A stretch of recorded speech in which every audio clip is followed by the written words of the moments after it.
Le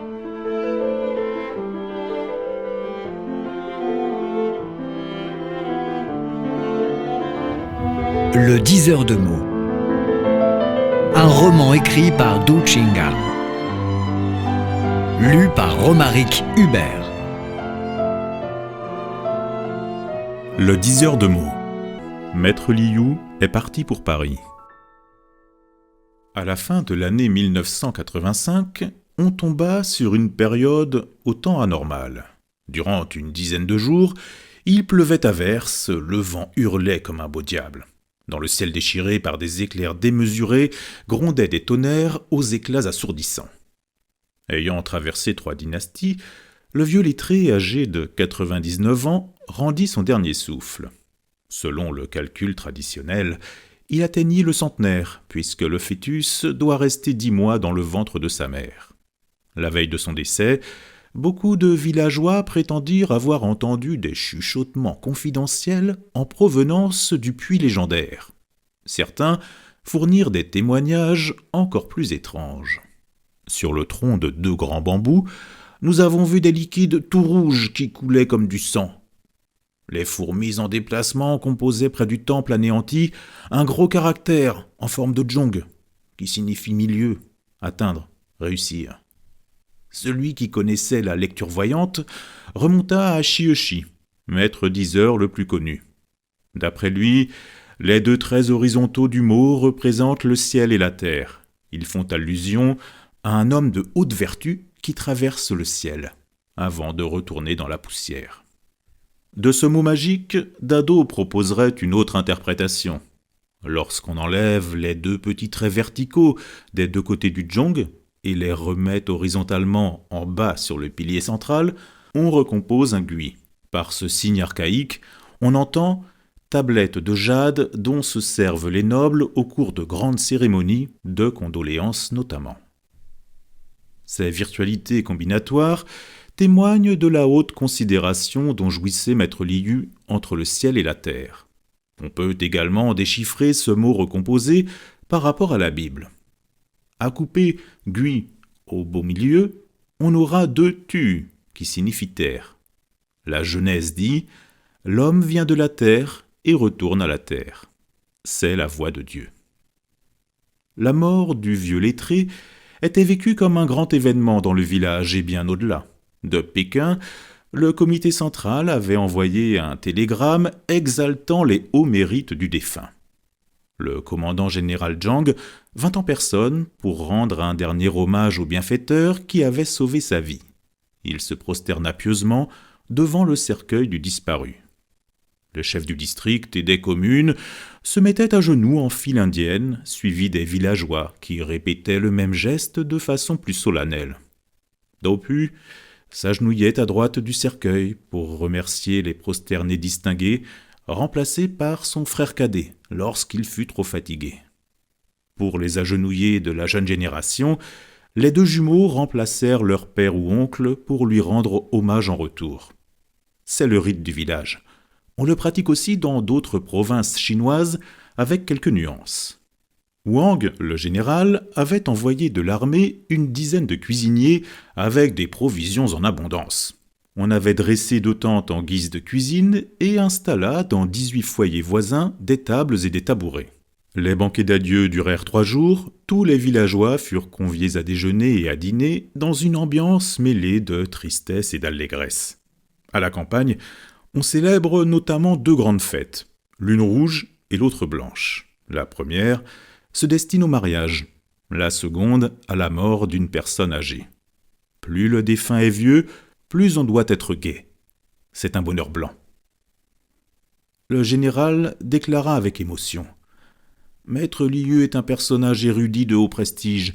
Il aime son pays et a sauvé la vie de 3 chefs communistes pendant la guerre de résistance contre le Japon. Il a beaucoup contribué à la fondation de la Nouvelle-Chine. Néanmoins, depuis des dizaines d'années, notre maître n'a jamais demandé quoi que ce soit à l'État pour son propre compte. À cette occasion, si nous ne pensons même pas à lui offrir des banquets d'adieu, nous aurons envers lui une trop grosse dette, et nous n'en serons point tranquilles. Amibois était là. affairé tout le temps à servir du thé et à offrir des cigarettes. Batang, Baiko et Ludai, 3 amis d'enfance des jumeaux, rendaient des services bénévoles, chacun à sa manière. Les villageois se portaient tous volontaires pour diverses occupations, à l'exception de Dado qui, à ce moment-là, demeurait à Paris. Il ne fut pas encore informé de la triste nouvelle. À cette époque, les télécommunications étaient arriérées. Du district, on ne pouvait pas appeler la France, toutes les liaisons internationales s'effectuaient par courrier. Pour envoyer une lettre de Huangpi à Paris, il faut au moins 3 semaines. Le jour de l'enterrement, Liu Jiawan était parsemé de couronnes funéraires. Il neigeait à flocons. La terre était couverte d'une couche blanche, comme autant de vêtements de deuil. Le cortège s'étirait sur 1 kilomètre. Le tombeau du maître Liu se trouvait au pied d'une montagne, à 4 kilomètres du village. Entouré de collines, à droite comme à gauche, ce siège fut choisi par le doyen du temple Mengding en vertu des principes géomanciens. Le sépulcre s'adosse contre un gros rocher devant un étang précédé d'une plaine magnifique. Conformément au testament du feu maître, à part les dates de naissance et de décès, on grava sur la stèle un seul caractère. C'était un jong, peint en rouge, tracé du même style que celui inscrit sur le puits légendaire. La mise en terre était précédée d'un épisode énigmatique. Le lendemain de la disparition du vieux lettré, le doyen du temple descendit à Liu Jiawan, accompagné de 2 disciples. Ils allaient délivrer l'âme du défunt. Les 3 moines fermèrent la porte et récitèrent en sourdine la prière du dépassement. Au milieu des années 80, le bouddhisme réprimé venait tout juste de se rétablir en Chine. On ne pouvait pas faire trop de bruit au moment de pratiquer la dernière prière. En fait, le doyen du temple était un ami de maître Liu, alors que son maître, à lui, entretenait avec le vieux lettré une amitié qui traversa 60 ans. Le vieux moine décéda 6 mois avant. Ils étaient nés et morts dans la même année. Au terme de la messe, le doyen recommanda en douce aux 2 fils du défunt. « Votre père est un grand personnage. Il doit y avoir quelque chose de surnaturel. Ne soyez pas trop pressés le jour de l'enterrement. Pour glorifier les descendants, mieux vaut attendre 3 manifestations singulières. Premièrement, le cheval chevauche l'homme. Deuxièmement, le poisson monte sur l'arbre. Troisièmement, l'homme porte sur sa tête une marmite. Lorsque ces 3 manifestations se réuniront, la bonne chance affluera vers les générations postérieures au trépassé, et Liu Jiawan engendrera des hommes de grand talent. » Daopu approuva à part entière. « Nous suivons tous vos conseils. » Par la suite, on se répartit du travail. Les 2 jeunes moines, sous la conduite de Batang, patrouillaient autour du village. Amibois, Baiko et Ludai assistaient le doyen qui guettait devant la maison. Vers le soir, vint un menuisier attiré par le clairon de condoléances. Il portait sur son épaule un long tabouret à 4 pieds, surnommé « cheval en bois ». Le doyen sourit. La première manifestation apparaît. Un quart d'heure plus tard, accourut un pêcheur qui tenait à la main un filet de petits poissons. Amibois lui offrit une cigarette. Le pêcheur accrocha ses poissons sur la branche d'un petit arbre et reçut la cigarette à 2 mains. Le doyen murmura de bonheur. La 2e singularité arrive. Au 3e jour, la température chuta brusquement. Dans l'après-midi, il tomba de la grêle. Un paysan qui avait acheté une marmite courut vers le village animé. Pour s'abriter des grêlons, il portait sur sa tête une marmite en fonte. Le doyen déclara à haute voix « Advient la 3e manifestation. C'est un augure extraordinaire de bonheur et de promesses. Parmi les générations postérieures au maître Liu surgiront des talentueux, des riches et des hauts mandarins. Les 3 génies entre ciel et terre. » Daopu et son frère avaient chaud au cœur. Vers 3 heures de l'après-midi, le doyen souffla au fils aîné. « On peut soulever le cercueil. » Daopu proclama tout de suite. Le rituel commence. Les clairons sonnèrent de concert. Au son de l'ordre lancé par le maître du rituel, les 8 porteurs de cercueil chantèrent en chœur. « La porte du ciel est ouverte, que notre honorable maître se mette en route. » Il neigeait fort.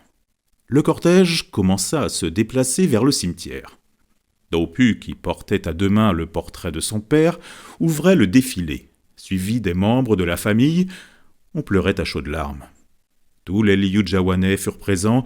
Le cortège se rallongeait par des paysans venus d'autres villages, au nombre de 5 à 6 000. Il fallait s'en féliciter. Le maître Liu avait heureusement passé les dernières années de sa vie. Lorsque les 4 disciples furent partis pour suivre leurs études à l'université, un médecin en retraite, ancien élève du maître, retourna au village. Le vieux lettré avait un nouvel ami intime plus jeune que lui. Les 2 ermites passaient de longues heures à discuter sur les 8 trigrammes, à déclamer de beaux textes classiques et à jouer au go. Pendant les 3 ans qui précédaient son décès, maître Liu se passionna à nouveau pour le zen et le livre des mutations. Il recevait, de temps en temps, le vieux doyen du temple, avec qui il engageait de longues conversations. Le nonagénaire se porte toujours à merveille et resta lucide jusqu'au dernier moment. Son fils aîné lui conseillait à maintes reprises de déménager à Wuhan, où la vie était plus confortable. En cas de maladie, il pourrait bénéficier de meilleurs traitements. Mais le père, attaché au sol natal, passait tout au plus 1 semaine ou 2 à la métropole avant de retourner dans son village. Il ne pouvait s'éloigner à long terme de l'étang où gisait le puits légendaire, ni des bambous qui avaient abrité un empereur et un temple. Heureusement, Dao Cheng, fils cadet, travaillait comme directeur du lycée. Son école siégeait près du village. Il pouvait s'occuper de son père en tout temps. À l'arrivée des vacances, les 4 disciples rentraient tous à Liujiawan, à quelques exceptions du côté de Dado, qui habitait en ville. C'était le moment où le vieux maître était le plus heureux. Il interrogeait chaque disciple sur son séjour à l'université, s'intéressait en particulier à leurs affaires de cœur. Par la suite, il parlait sans arrêt du livre des mutations et du zen. À Dado, le vieux lettré réservait un privilège à part. Il lui transmettait avec patience les recettes de la divination par caractère. D'un temps à l'autre, il lui offrait un livre à reliure ancienne. Togrand en fut jaloux. « Dado, on va t'interdire de retourner au village, sinon tu vas vider la bibliothèque de mon grand-père. » Maître Liu murmura en bon sourire. « Le livre suit son propre destin. J'espère vivement que Togrand et Dado reprennent tous mes livres. Parmi vous 4, Dado sera le premier à partir à l'étranger. Ça me fait un grand honneur si un jour mes ouvrages peuvent circuler dans un autre pays. » Maître Liu était digne de son titre de voyant. À la 2e année du master, Dado obtint une bourse du gouvernement français à l'issue d'une féroce compétition. Il poursuivit ses études doctorales à la Sorbonne sous la direction de Jean-Claude Mathieu. Le lendemain de son arrivée à Paris, il écrivit à son maître une longue lettre qui se termina par une invitation. « Cher maître, je tâcherai de vous inviter à passer quelques mois à Paris. » Joyeux comme un enfant, le dessinateur répondit tout de suite. « J'attends de tes bonnes nouvelles. Lorsque tu obtiens ton diplôme de doctorat, tu me réserves un billet d'avion. Nous irons visiter ensemble la Seine et l'ancienne demeure de Victor Hugo. » En effet, dans les années 20 du XXe siècle, Li Yuantrong, président national et ami intime du lettré, avait aménagé pour maître Liu un voyage académique en France, qui, hélas, serait annulé par la guerre civile. La vie continuait au fil des jours. Avec plus grand soin, le médecin en retraite veillait sur son professeur en déclin vers le centenaire. Le docteur était très sensible aux indices précédant la mort. Au milieu de décembre 1985, il constata que maître Liu regardait souvent vers l'ouest et balbutiait. « Dado va obtenir son doctorat, je partirai à Paris. » Ces murmures se faisaient de plus en plus confus. Le balbutiant ne cessait de répéter la même phrase. Le médecin, alarmé, prévint Dao Cheng du mauvais signe. « Votre père touche à sa fin. Vous devez vous préparer au pire. Si possible, dites à Dado de retourner au village. Maître Liu pense beaucoup à ce disciple favori. Dao Cheng répondit avec amertume. Rappeler Dado, c'est trop difficile. Pour lui envoyer une lettre, il faut 20 jours. L'étudiant pauvre est arrivé à Paris il y a 3 mois. D'où viendrait l'argent pour réserver le billet d'avion ? Taupetit peut bien lui expédier une somme, mais le virement bancaire international en ce moment est trop compliqué, sinon impossible. La lune est entre le plein et le croissant. On est obligé de se réserver un peu de regret. Dans ce cas-là, rappelez les 3 autres disciples. D'accord, je vais les informer. Lorsque les 3 disciples retournèrent au village, Maître Liu garda déjà le lit, ne pouvant plus parler. À chaque salutation, il répondait à peine par un coup de tête, mais l'agonisant restait lucide. On avait allumé du feu dans sa chambre. Togrand fourra une couverture derrière le dos de son grand-père pour soulever son buste. Il serra ses mains et lui demanda « Pépé, nous 3 qui restons en Chine, nous sommes tous revenus. Qu'est-ce que vous avez à nous dire ?» Le vieillard leva péniblement son bras, montra du doigt une serviette, Jin, séchée sur la corde au-dessus du lit. Taupetit s'empressa de la retirer et la tendit à son grand-père. Mais le vieillard ne prit pas la serviette. Il ne fit que tracer dans l'air un trait sous l'essuie-main. Togrand en comprit immédiatement la signification et cria à l'oreille de son grand-père. « Vous pensez à Dado, mais il est trop loin. On ne peut pas le rappeler en ce moment. Rassurez-vous, grand-père. Nous les 4, nous nous entendons comme 4 bons frères. Nous nous aidons. Nous allons tous réussir. C'est ça que vous voulez dire ?» Maître Liu acquiesça de la tête. Ami-Bois interrogea son cousin. « Comment as-tu pu décoder le geste du maître ?» En toute confiance, Togrand livra. Quand on ajoute un trait horizontal sous le jin qui signifie serviette, ça fait Zhong, réussir ou Chine. C'est la devise de notre village. Au milieu du mot, on voit un croc qui signifie bouche, membre d'une famille, composé de 4 traits qui évoquent ces 4 élèves. Mais pour former croc, il manque un trait dans le jin pour faire Zhong. Ce trait absent, c'est Dado qui ne se trouve pas en Chine. Pour notre maître, croc est synonyme de famille.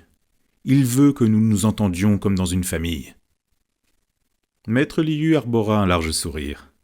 Taupetit s'empressa de lui présenter une enveloppe portant un timbre français. « C'est une lettre envoyée de Paris, de Dado. Le facteur vient de me la passer.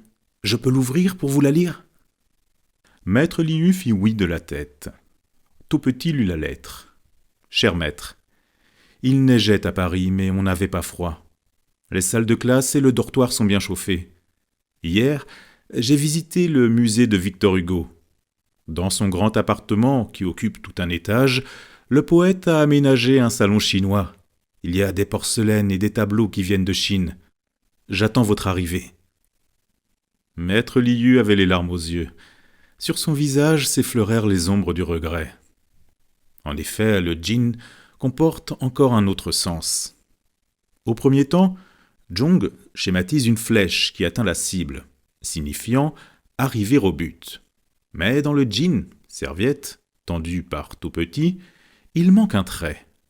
Le vieux lettré n'avait pas atteint son but.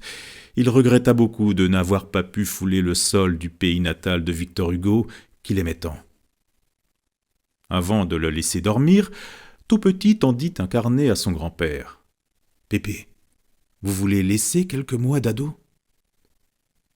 En déployant ses derniers efforts, le vieillard traça un seul caractère sur le carnet. C'était un gui, qui signifie cher, honorable, aux multiples sens.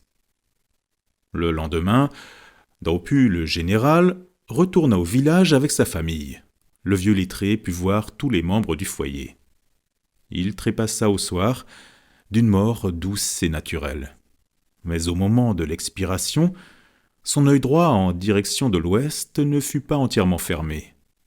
Togrand l'avait clos avec sa main.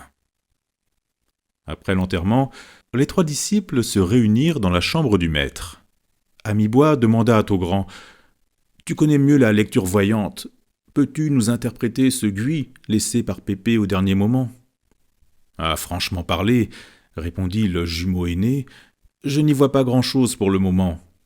Pépé voudrait peut-être conseiller à Dado de se consacrer tout entier à ses études au lieu de courir après l'argent, parce que ce gui est composé de 2 éléments. La clé supérieure, Chong, représente un insecte, alors que le bei évoque l'argent. L'ensemble dit « L'argent est un petit insecte, ne t'y donne pas trop de peine. » « Ça pourrait être le contraire, » rétorqua le cadet. Le Chong, insecte, est surmonté d'un jong, qui exprime réussir. En bas, comme tu le dis, des monnaies. On sait bien que Dado néglige l'argent. Par ce mot, Pépé aurait voulu lui dire que, pour réussir, il te faut un support économique. Nos contemporains sont de plus en plus réalistes. Sans l'argent suffisant, tu ne peux même pas épouser une belle femme. Togrand interrompit les diverses interprétations. On s'arrête là. Pour un meilleur déchiffrage, il faut compter sur le temps et tenir compte des circonstances. Les jours qui viennent vont donner leur réponse. Je vais envoyer ce mot à Dado en recommandé. 3 semaines plus tard, Dado reçut la lettre de son ami. Il fut interdit pendant une demi-heure, n'ayant plus le cœur à la lecture ni à la rédaction. Dans l'après-midi, l'affligé se rendit au jardin du Luxembourg, se promenait sans but précis, regardait les statues, puis s'asseyait sous un grand arbre. En face de lui, c'est le Panthéon où gisait Victor Hugo. Sur le fronton de l'édifice s'inscrit un vers du poète. « Aux grands hommes, la patrie reconnaissante. » Il avait neigé. La terre était couverte d'une nappe blanche comme le linceul dédié à son maître disparu. Sur les 2 brindilles tombant jusqu'au sol, Dado découvrit 3 boutons à peine verts sur chacune des 2 branchettes, semblables au fei, qui signifie négation. Lorsque ce mot se plante sur un chi, qui signifie cœur, ça donne bei, au sens de douleur. C'était un paysage à la fois naturel et littéral, qui correspondait par excellence au deuil.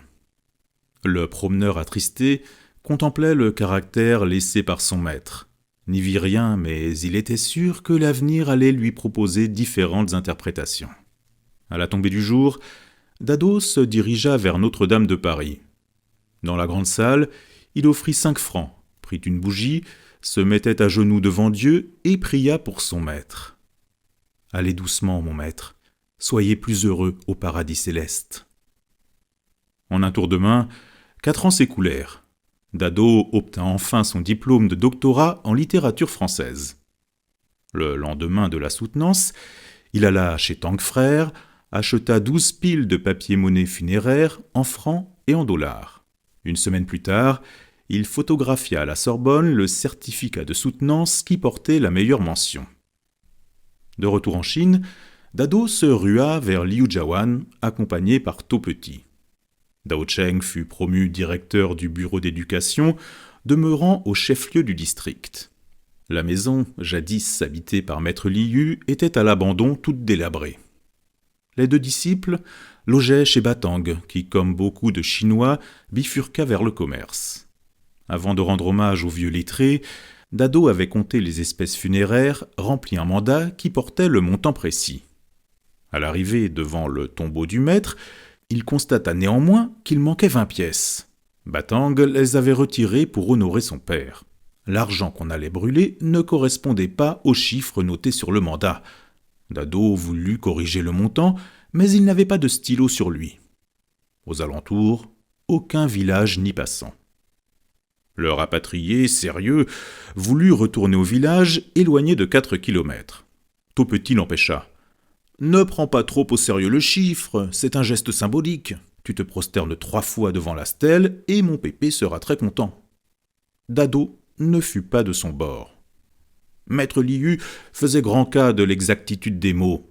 Si le mandat porte un faux montant, l'argent brûlé ne pourra lui parvenir. Là-dessus, on ne tolère aucune négligence.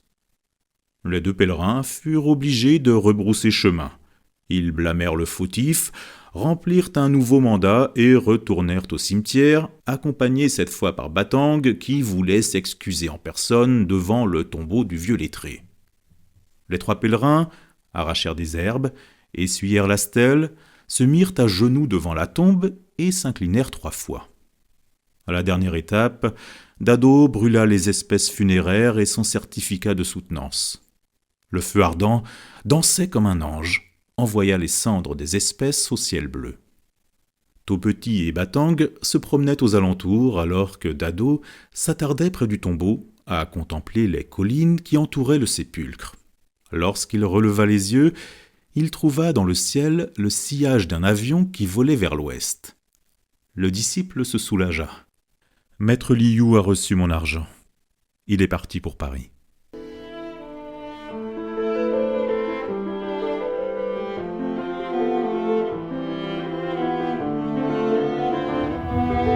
Le 10 heures de mots. Un roman écrit par Du Chingang. Lu par Romaric Hubert.